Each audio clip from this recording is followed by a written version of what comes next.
Hello and welcome to the show. I'm Martin Willis, your host, and I'm excited about our guest tonight, Bob McGwier. I'm sorry. I sat next to him out at James Fox's his DC conference, press conference, and had a great time, great conversation, and also out in California. And he's I think we had contact from him watching my show quite a while ago. So great guy, very bright, and he has decades of applied mathematics, signal processing at a national security level, as well as data analysis and all that. So we're going to be moving beyond speculation in this about USOs, UFOs, talking about all that. A couple of things here. Don't forget to go over to podcastufo.com. We have a new moderator in chat. Paul, thank you so much. Dispatch. He's our moderator. He's been a real cheerleader for the show in the last number of months. So I'm welcoming him aboard. And also, as far as people helping out, we have lots of people helping out. And I thank everyone that does that. Palmer, Brock, Donna, of course, my producer. And Jack, UFO Jack, helps out with the YouTube channel. Speaking of that, if you go over to our YouTube channel, which is Podcast UFO live shows. If you're listening to the audio, you should know that because there's a lot of great clips over there. Shorts, I guess they call them, and all that. There's a lot of them from Washington, D.C. You can check out Dr. Italio, Leslie Kane. There's a guy named Logan and all kinds of people. So check out over at the YouTube channel. And while you're there, you can subscribe. It's free. I'd appreciate that. So last week, I said I'd give away 2 of the conference tickets, and I forgot to do that. Let me pull that up just so you have the graphics of that. That's coming up on the 7th and the 8th. And where did that go? I am looking for that. I'm sorry, I'm not seeing that pop up in the graphic. I have no idea how that escaped. But anyway, that is, go over at podcastufo.com and you will see the information over there. Let me just see if I can pull up the file and get that going while I'm talking here. So what's going to happen is that's a online conference with all kinds of people. Burleson, Ryan Graves, I know Richard Dolan's going to be there, and a number of other people. So the Tedesco brothers, it goes on and on and on. And that's 2 days. It's the 7th and 8th of February. And if you'd like to get a free ticket to that, the first 2 people that email at producer@podcastufo.com gets a free $75 value ticket for that. So producer@podcastufo.com. I will announce the first name of those winners that get that. It's a free you'll have free tickets to that online conference coming right up on the 7th and 8th. I'm going to be on the road those 2 days. I wanted to be watching that. I may still watch from the road. But anyway, I am not going to be anywhere stationary. Going to be in warmer weather. Hopefully, that will be going on during the weekend. And anyway, so the blog this week from Charles Lear is called "Fairies from the UFOs." A lot of people are describing over the years of things that look like fairies with wings, etc. So that's what that great blog is about. We also have a guest blog this week, which is very unusual. And that's from Albert Wayne. He's a person that had an amazing UFO sighting. If you want to check out that over at YouTube, Albert Wayne, W-A-I-N, it's one of the most remarkable UFO encounters I've ever heard of. Really, I do reference that one quite a bit. So anyway, he wrote this great blog about a conversation he had with someone in their 80s. And it leads to someone talking about Roswell, and really something happened. But again, it's all hearsay. We don't have the receipts on that one. We probably never will.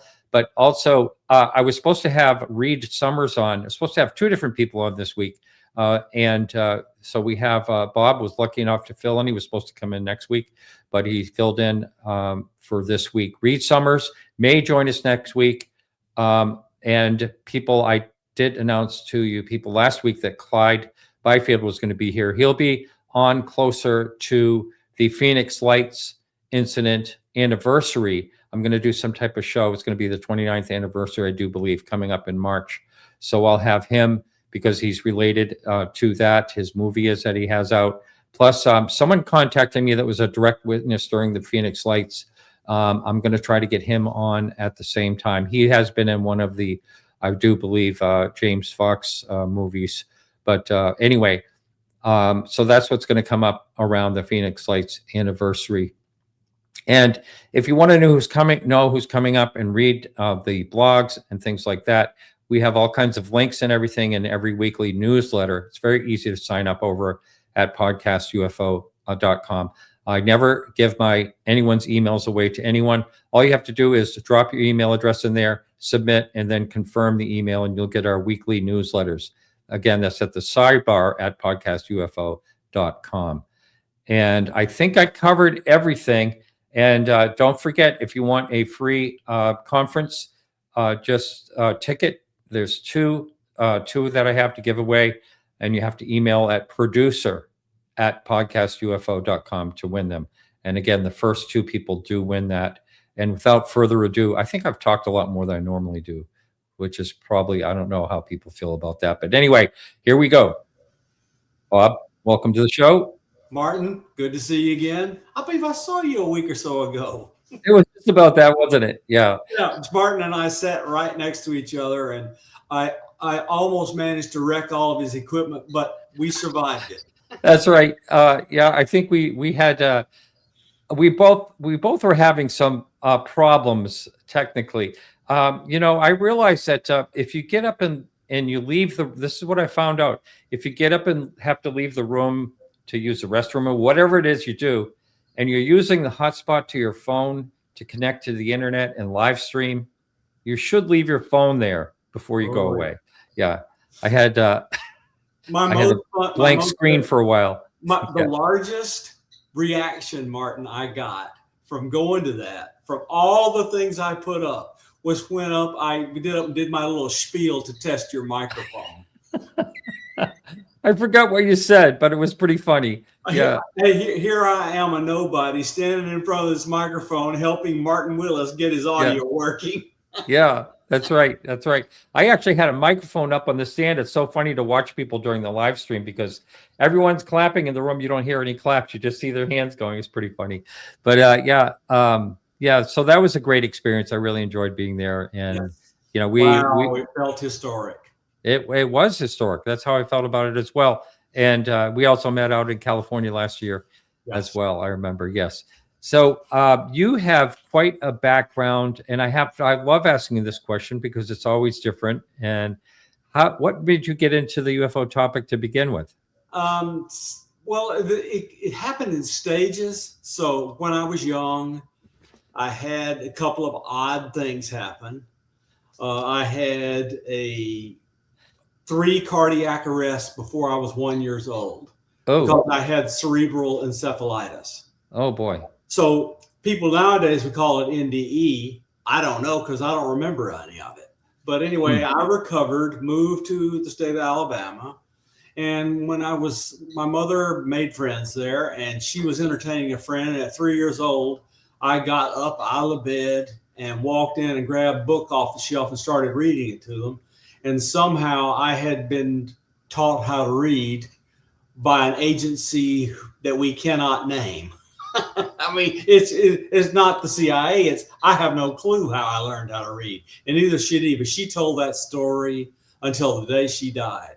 And then when I was 10, I had this really unusual year. And I became an amateur radio operator. I built my own telescope and ground my own mirrors and did a bunch of other things like that. But my mother, and a doctor challenged me to see how much of Gray's Anatomy I could learn. And I proved to him 6 weeks later that I had memorized Gray's Anatomy cover to cover. And he tested me and all that stuff. So my mother went and told my 4th grade teacher, who I despised, and she despised me, that I knew all the parts of the human body and how they function. She says, "Oh, really? Well, why don't you let him give us a demonstration?" So to get even with her, I took in this little model, which was about this tall, and it was the pregnant visible woman. And you could see the infant inside her belly. And we're talking about 1964, Bible Belt, Alabama. I gave sex education to all the kids in the 4th grade, and it was hilarious. My mother had 4 ministers visit her. Oh my goodness. So, and I just, I was precocious. So shortly after that, my mother says, look, we're going to do all this really science, technical stuff at home. And then she started bringing all the kids from the school out to our yard and played tag football, and it had Easter egg hunts and all that. She did her best and managed to get me from bookworm, antisocial, almost surely on the spectrum, to at least learn how to behave in public spaces and get along with people. My mother was amazing. Wow. Yeah. We had a little bit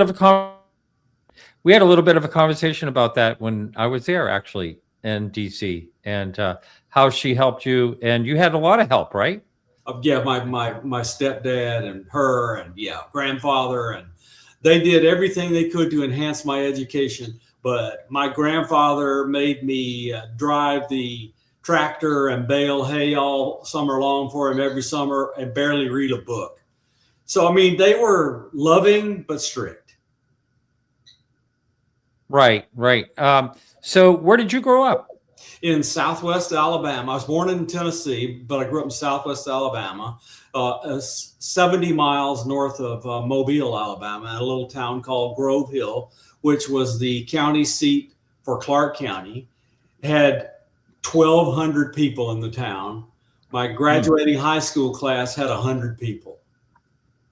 Kind of like where I grew up. I grew up right on the border of Maine and New Hampshire, a little town called Elliott, Maine, and there was about 2,000 people there when I grew up, and our graduating class had 106 people. And I love that. And the weirdest thing is when as I got older and kind of moved out and did different things, and I came back. Well, Elliott became the place where all, I guess they called them at the time yuppies. All the yuppies moved in there, and they had a town fair, and I went there, and I recognized one person. Wow. When it used to be, when I was growing up, I knew everybody in that town. So yeah, my hometown is dying. Unfortunately, the businesses have all left. Kids don't stay there, and it's slowly but surely withering. Yeah. Now, so you had encounters, did you say? Yeah. So let me give you the first one. Some before then, I remember me being out in the yard with my telescope all night a lot, and I saw stuff. But the big one was I had a girlfriend. She and I left high school and went to the same college. And a weekend early in the year, I went to pick her up at her dormitory and to drive us home for the weekend. And on the way, we experienced 90 minutes of missing time. At the time, I had no idea what missing time was or anything else. But anyway, we wound up in the middle of nowhere. And both of us just thought we went to sleep because we couldn't figure out how we got there. So we drove around and finally got into Demopolis, Alabama, which was not our destination. Figured out where to go, and we went down the road and got home an hour and a half late. And I apologized and said we accidentally got lost and I had trouble finding my way. And her mother, I think, believed me. So anyway, after that, because of the Grey's Anatomy thing I told you about earlier, everybody thought I was going to be a medical doctor. So I went to the right college in the state to go to medical school in the state. So I decided I didn't want to be a medical doctor anymore, and I changed universities from Alabama to Auburn, which alienated half my friends. And then I just went from pre-med to mathematics and engineering, which is what I am today. And I felt it was an intervention now. And so applied mathematics, and what did you do with that? Education. What I did was stay in school about 5 years and take every course I could. So I took all the physics courses, electrical engineering courses. When I finally got to, and I graduated, went to work at Sandia National Labs for a year, Found Wow. out that the people that got respect had a PhD, so I left, went and got a PhD in applied math at Brown University. And while there, I took quantum field theory from Leon Cooper, who was a Nobel laureate. And I took computer science analysis algorithms from Robert Sedgwick and his very, very famous advisor, Donald Knuth, who gave everybody tech and LaTeX, and wrote the major volumes on early computer science called The Art of Computing. I had, Martin, the greatest education of anyone I could ever name. I know people have had good education. I just can't name anyone who had better that perfectly fit me. And I chose Brown because I got in everywhere, but I chose Brown because when I went there, I was met by professors who were from Illinois, Arkansas, Oklahoma, and Georgia. So I went, oh, okay, I can fit in here. Yeah. Wow.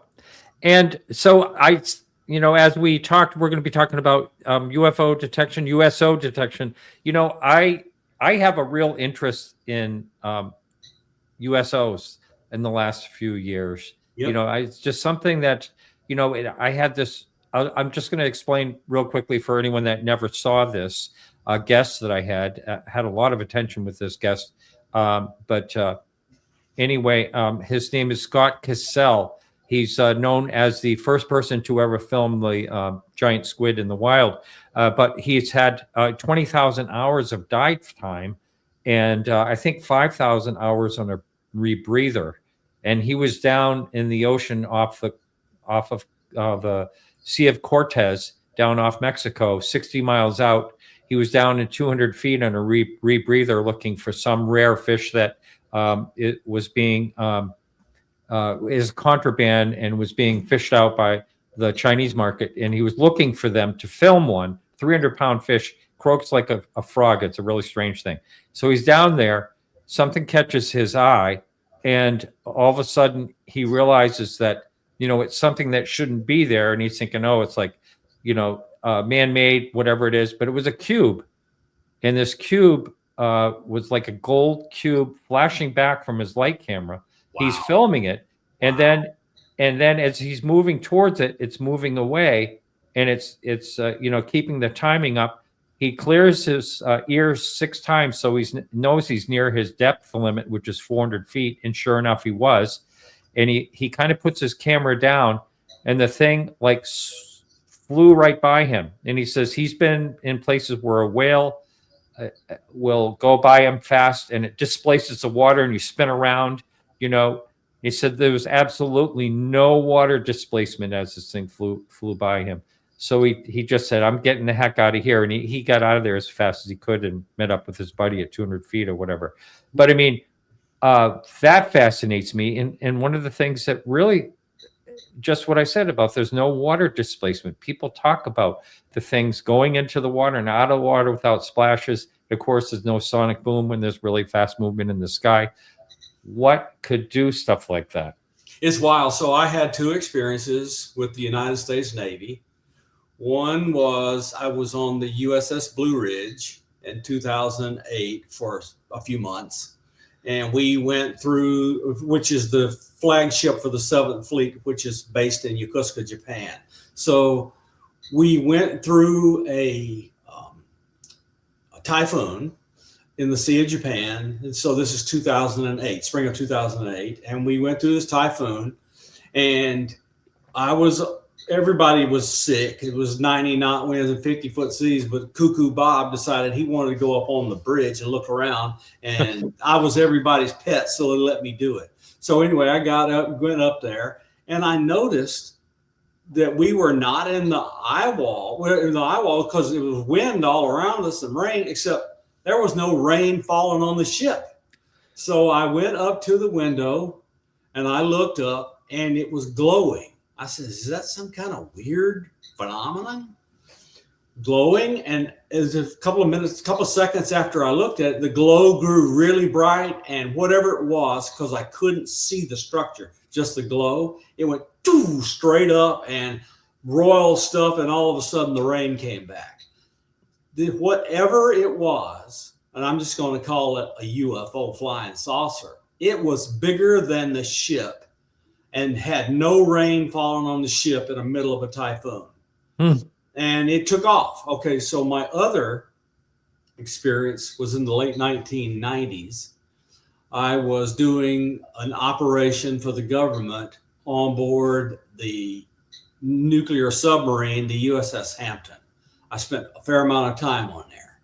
So we did a thing, and I can't say anything about what we were doing or where we were, anything, just we did a thing, and we had an incident, so we decided to leave the area and go rest for a little bit. So we went out and rested. We were pretty deep and going pretty fast. And I heard something weird outside the boat. And the senior master chief comes running out of the sonar room and he says, "Captain, there's a fast walker." And Captain says, "Huh?" He says, "Yeah, and it's moving faster than the speed of sound." Now, I knew he meant faster than 760 miles an hour because there is no known object that humans can make that can plow through water at that speed, because water is incompressible. And what can I say? And so after that, it was like everybody just looked away, didn't say anything, didn't mention it, acted like nothing happened. So I took my cue from them and just pretended it didn't happen. Isn't that something? Now, do you happen to know Mark D'Antonio? Yeah. He and I had almost the same experience. That's right. I was doing an intelligence operation, and Mark was doing an intelligence operation, but at a different time on a different boat. Isn't that something? He was talking about, I heard him say a couple different things, like 200 knots or above, several hundred knots. He said both of those things. But I mean, like, I just can't even imagine how something can go through water. Now, there was a gentleman named Mirabu. I've tried to get on this show, physics type professor, I believe, who has a theory about a beam ahead thing. We're talking about UFOs and the way it would travel and like cut the air so it wouldn't be a sonic boom and all that, and a quicker way to cut through air without any displacement of air. But somehow, I don't know exactly how that works. But anyway, it's all fascinating to me, and it doesn't make any sense. It makes me realize that we have no idea what's going on. And what's it called? Supercavitation. Anything going really fast near its point of it can't go any faster, has to turn its screws so fast that they cavitate like mad. And the supercavitation, these boats, they can hear it kilometers away. Right. And so, it makes you wonder what can propel something through the water like that. No clue. Yeah. It fascinates me. So how do we go about detecting these type of things, like underwater, first of all? Okay, share my thing, please. Oh, yes, absolutely. Okay, so let me go over here to this. So I am building a computer system, and its only job is to collect data from sensors, package the sensors data in a way that makes it scientifically valuable even years after the collection. You got to do all sorts of things. You got to follow protocols. You have to mark everything correctly. Sensors you want to associate, they all have to coordinate their time together. So I'm doing that. And one of the things I'm doing is I am adding 2 sensors and some other stuff so the little computer and these 2 sensors can do underwater detection of USOs. And this is affordable by regular humans. And it has several facets which are really important. So first of all, we're going to do passive acoustic. We're going to listen with a microphone, and we're going to look for things that would disturb the Earth's magnetic field by moving through it. And so that's called magnetic gradiometry, when you're measuring the gradient of the change of a magnetic field, because it's a vector field. And then passive acoustic, you just want to hear something. And so there are technologies which are not that expensive, and can be hooked to this package, which will be put in a container that'll be waterproof and bounce proof and shock proof, and sends data home over probably Starlink or something like that, or LoRa if it's very close to the shore. All right. So when sound travels underwater, it normally just goes out in a cylindrical wave, in a spherical wave. So the energy from the sound dissipates very rapidly unless you are close to the shore and are on the continental shelf. So when you're in shallower water and it's not ridiculously deep, like, over the Marianas Trench, the continental shelf acts like a cylindrical waveguide. So sound that used to fall off if it was in deep water doesn't fall off as fast, and it'll propagate loudly for a very long way. So that we're taking advantage of that, because we're not going to go out on a submarine or a big boat way out in the middle of nowhere and do stuff. We need stuff we can do with an easy reach of the shoreline. So that's what I'm building, and hopefully it'll be useful. So shallow water acts like a high pass filter, and low frequency propulsion noises can be stripped out, but transient clicks and metallic anomalies will stay. So you want some high frequency sensitivity and low frequency sensitivity, but most of the stuff that's just like noise gets filtered out naturally by the environment. Okay. So the disruptive technology that we will use are called MEMS. And so they are useful. They're in every cell phone doing microphone stuff and other things. And so we'll be using those. Now, we don't want $5,000 to $10,000 military hydrophones. First of all, they're not going to let us have them or use them for a PZT type microphones. We're going to use MEMS. And I called it here a military hydrophone in citizen mode, because there are some issues with us acting like we want to go find nuclear submarines deep under the water. We're going to violate ITAR, EAR, and every other thing, and we're going to get shut down really quickly, and the equipment and all the stuff is going to be taken and called classified and hidden from us forever. So we're not going to go there. We're going to do what we can do, and hopefully by doing something, we get something useful. So we're going to listen up to 384 sample rate of 12, up about 100 kilohertz, 0 to about 100 kilohertz for sound. And so we're going to capture the ultrasonic transients and the low frequency rumble. And we're going to have also on this package, we're going to have what's called a PNI RM3100, which is a magnetic radiometer device. In other words, if something is metallic and it has ferromagnetic stuff on it, and it moves around you, it will disturb the Earth's magnetic field as you see it, and this thing will detect that disturbance. So we'll have an acoustic ear, we'll have a magnet movement checker, and we're going to power it with fancy batteries and solar power, compute that it'll fit on there and last a long time and not drain the battery, even if it doesn't have good sun for several days. And we're going to collect data, and we're going to send it back via wireless means back to a repository. So this is what I'm calling my Hydro Sentinel. The thing won't cost $1,000. That's the nice part. Okay. So here's a magnetic anomaly signature. If something's going by and it's ferromagnetic, this sensor will see it go whoop, whoop, like that. And this curve is called the S-curve conformation. And so let's suppose we have several of them deployed in a line.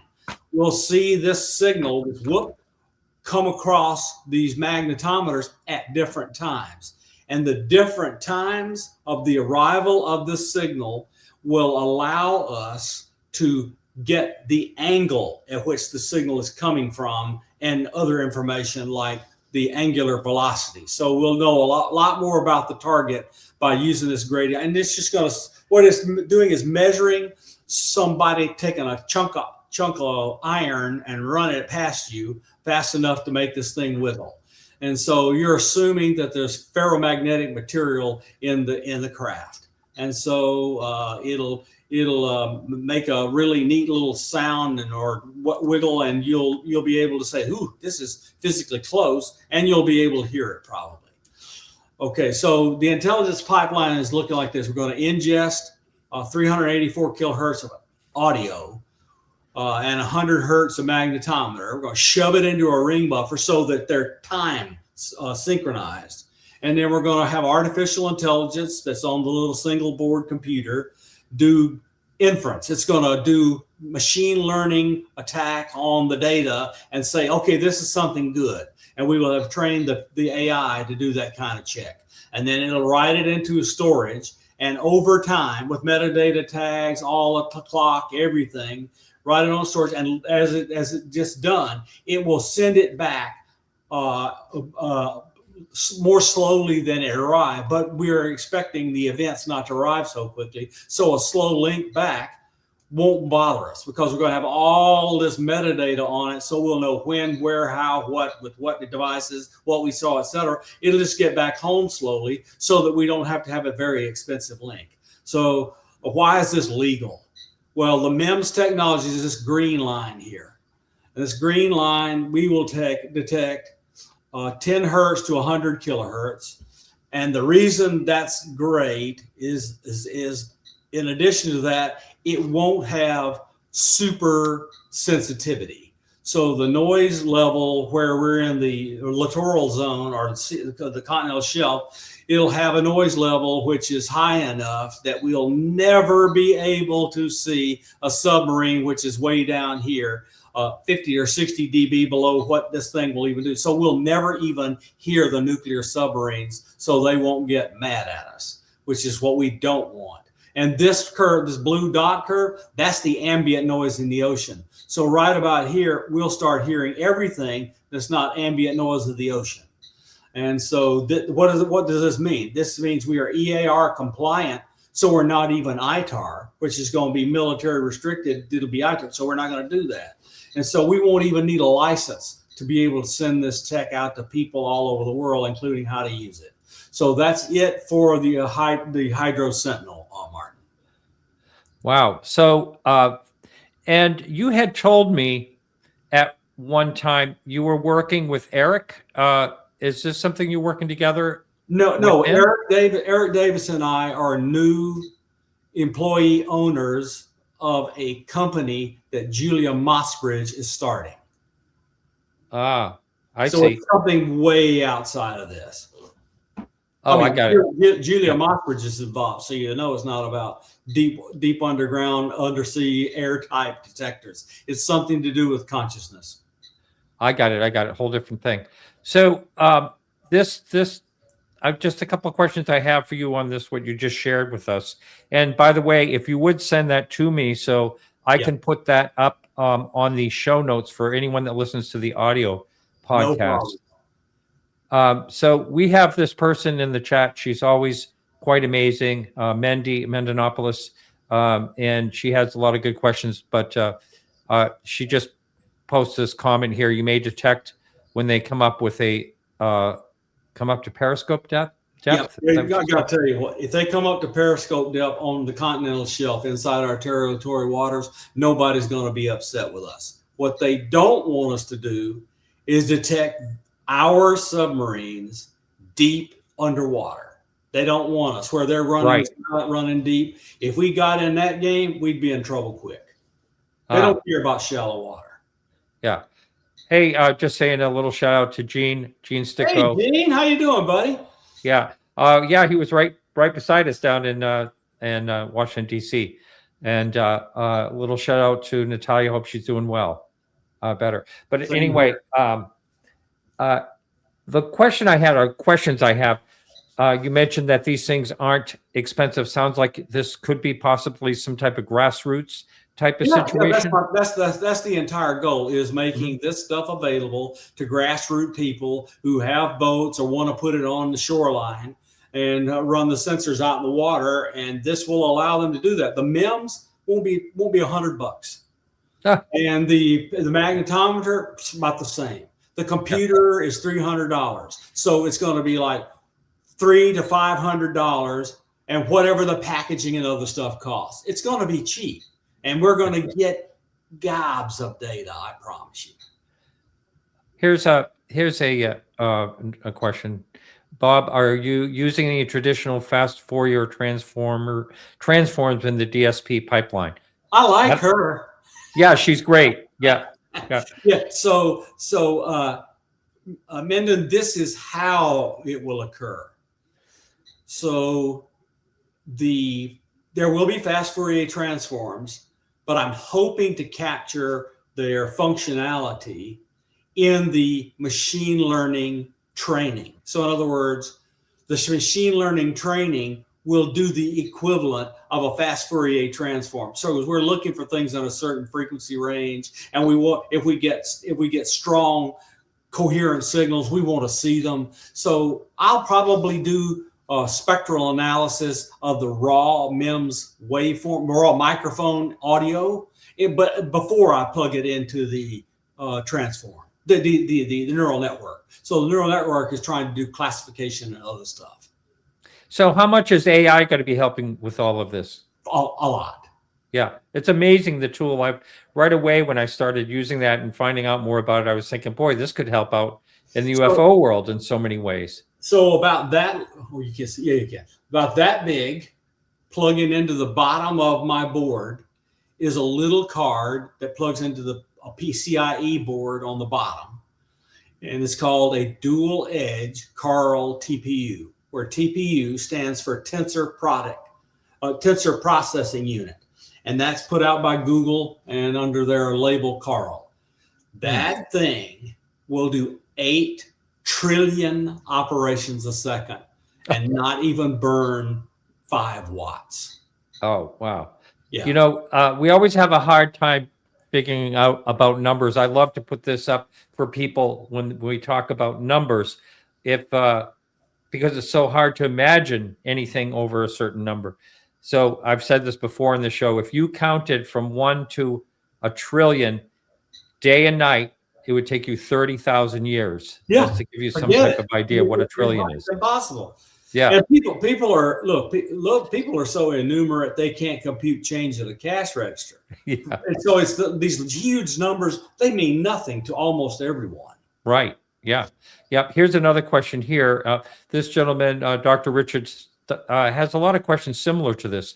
What are the chances that ETs know all about these sensors and can manipulate the data we get from them? Almost surely some of them will be able to do that.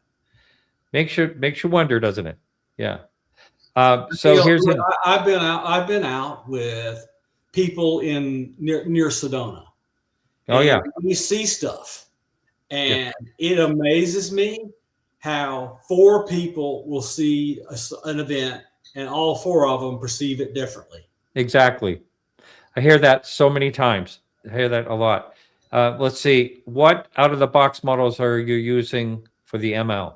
Oh, that's very good. So look, one of the reasons for using the TPU, not only is it $80, this device is $80 for an artificial intelligence supercomputer. Well, there are about 1 million models or something ridiculous that you can download for free from the Google Carl library of models. So I'm using classification algorithms, and I'm doing transformers. So what has there been trained will apply to my problem. Furthermore, these are low integer size units. So they can't do big, huge floating point numbers. They need small integers. And there is a process which Google has put out for taking these huge models that run on the GPUs in your computers and run it on the TPU using 8-bit arithmetic. And so you have to be careful which model you choose. You can't need so much dynamic range in the data that the little 8-bit unit can't work. You have to be careful. You have to know what you're doing. But you pick out a model. I'm trying to do classification. I'm trying to classify a sound and to say this signal is a whale, or this signal is shrimp. You get the idea. It's going to be doing classification. Yeah. So what is the model person to use this? You know, I mean, I have a boat, but I mean, and here's another kind of a sister question to that. Are there, because I never hear of them, are there any hot spots where people see USOs? You know, Catalina Island is where do they see? My goodness, yes. So people all around Southern California, I'm hoping they go cuckoo with this. Yeah. And there are other places, but I'm telling you, that's my target place. Right. I would think so. This is a question put up here by someone that comes in chat all the time, but that's kind of unrelated to everything. But you know, sometimes I wonder this question too: what is the Space Force doing? I don't know if you know anything about it. Their job is acting on behalf of our national security interests outside the Kármán line in space. So that means war fighting, intelligence gathering, and all that other stuff above about 100 kilometers that's their domain. So they are now operating the satellites and other things for all the military and so forth and so on. So I can tell you that you told people that I was Skywatcher advisor. Well, they approached me, Space Force and a bunch of other people, which included David Grush and those people in Huntsville at SCU in 2022, and asked me to join the effort. At the time, I was in no position to do it, so I had to turn them down. And so they came back later after they got going, and the team asked me to come join the circle of advisors for Skywatcher. And so I was happy to do it then, and I'll continue to do advice to these kind of groups for nothing, because I want the data out. Yeah, speaking of that, here is a question that's kind of related to that. Apart from people like us, which body or institution do you report the results to? Is this going to be like open source? People can speak? Okay, I'm about to go over that in great detail, but I'll give a preview. Okay. Every single line of code that goes into my work on UAP and USOs is or will be available on GitHub under the MIT license, meaning you can do whatever you want to with it. The only payment I get is, we got this from our buddy Bob. That's the payment. Nice. Okay, so if you don't mind, before we get into what you're going to be doing here, let's go through a couple more questions here if we could. Sure. Okay, here's this one here. Does this kind of setup adapt to freshwater, including lakes, rivers, and coastal marshes? Or is there a similar program for freshwater? Look at the Great Lakes. There's a lot going on there. So the issue with freshwater is it depends. If it's a river, it's going to be too noisy. Yeah. If it's a lake, it'll be less noisy. So it depends on the context, but the answer is yes, if it's not a crazy noisy environment with 1 million boats on it. Right. Because you can imagine every boat that goes by is going to set off the magnetometer. Oh, yeah. Yeah, we have a big lake in New Hampshire where they say there's like 8,000 to 10,000 boats on a weekend day there. That's crazy. So here's another question from Mendy. Bob, do you have any other mitigations for undersea signature management, especially if it exceeds the noise threshold for the receiver? Yes, if it exceeds the noise threshold for the receiver, so I can hear the sound, the classification done in the tensor processor unit will say, you don't care about this. This is a billion shrimp making clicking noises and that kind of stuff. It'll reject all that as uninteresting. And so will it be perfect? No. Inference is a probabilistic thing. So you want the probability of guessing it's something good, but it actually being bad, you want that low. You want the probability of guessing something bad, but it actually being good, you want that probability low. But you want the probability of it being good and it being good to be very high. So in other words, it's a probabilistic problem. It's gonna make mistakes. But if 90% of what it does isn't a mistake, it's a win. That's inference. That's what is meant by inference. Mm-hmm. So did you have something else? Oh, you have another thing to share here. Let me put that in. Share this so that people can see. All right, yeah.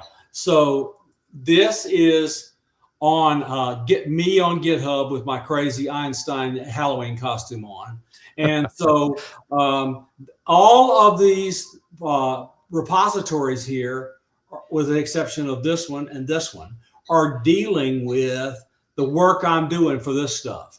So this is math for all these processes. Adaptive filtering is for tracking using Kalman filters and nonlinear versions of them. United Flight Tracker is for tracking every airplane in the sky that's going over your observing site. Passive radar, Kraken, is passive radar where you can track the stuff that's going across the sky. You can literally do tracking with radar if you have a strong FM or a strong TV station nearby. Visible Ephemeris tracks all the satellites that the government will tell us are actually in orbit and looks at the ones that you can see from your location. And if it can see the ones that are at your location are also being illuminated by the sun, when you try to say, is that a UFO? It goes, no, that's a satellite being lit by the sun. If you're down here and your thing goes, hey, is that a UFO? And it's going to look in United Flight Tracker and it's going to go, no, that's an airplane. You don't care about it.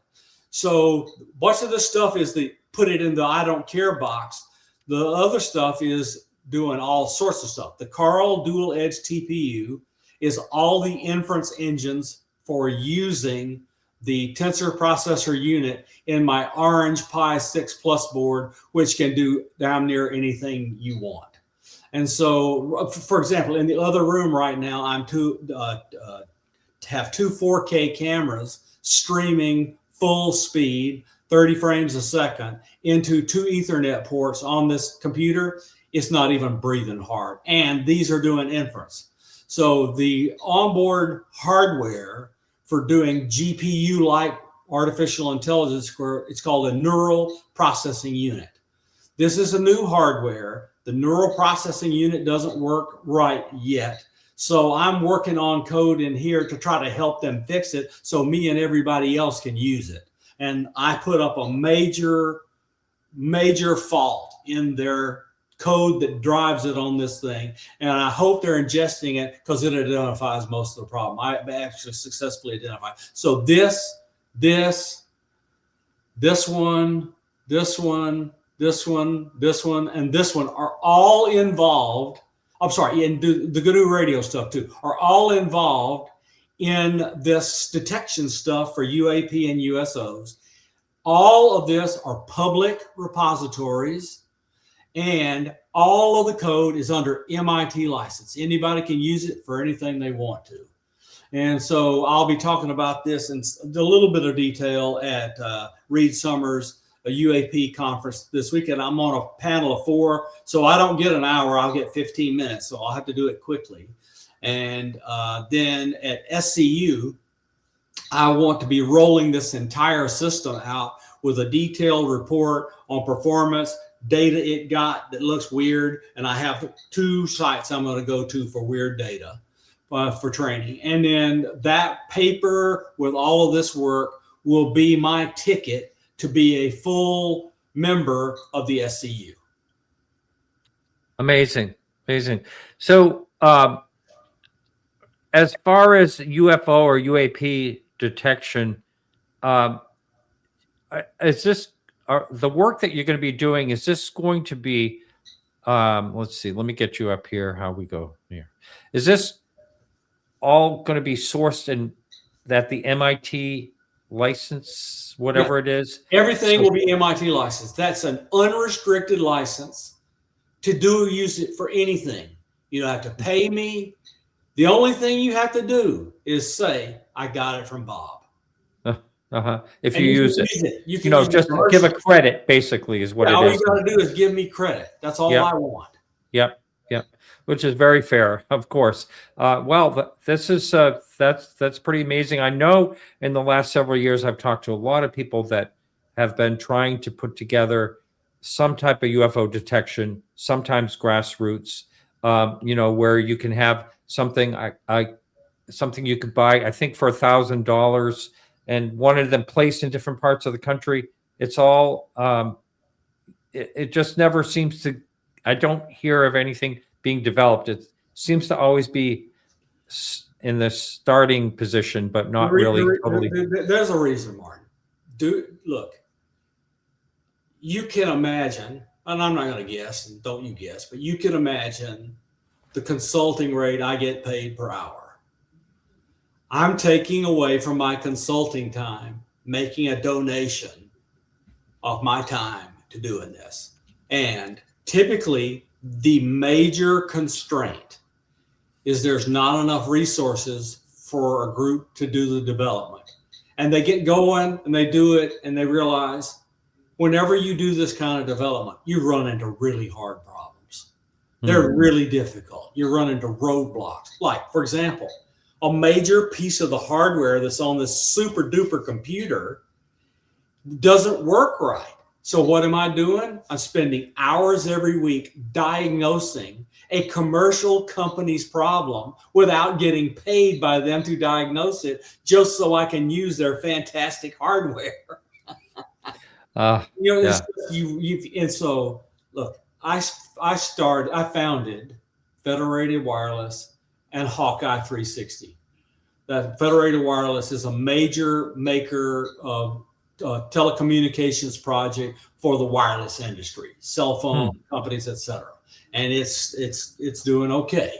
And Hawkeye 360, Martin, I had this crazy idea with a couple of friends. We decided to do it, and we tried hard to give it away to the government, and they didn't want to hear it. So we went out and we found venture capital.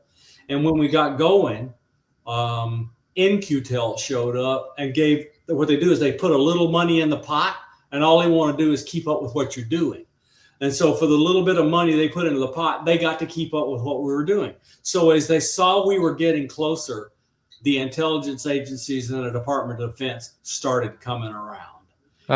Hawkeye 360 has several dozen satellites in orbit. It's on its way to over 100 satellites in orbit. You can go look at the Hawkeye launch that was carried by SpaceX a couple of weeks ago. And what they do is, flying in orbit around the Earth, they locate transmitters on the ground. Now, that problem has been worked on, Martin, since the beginning of the space age. First airplanes and then the space age. And it's been worked on a lot, and $1 trillion has been spent on it.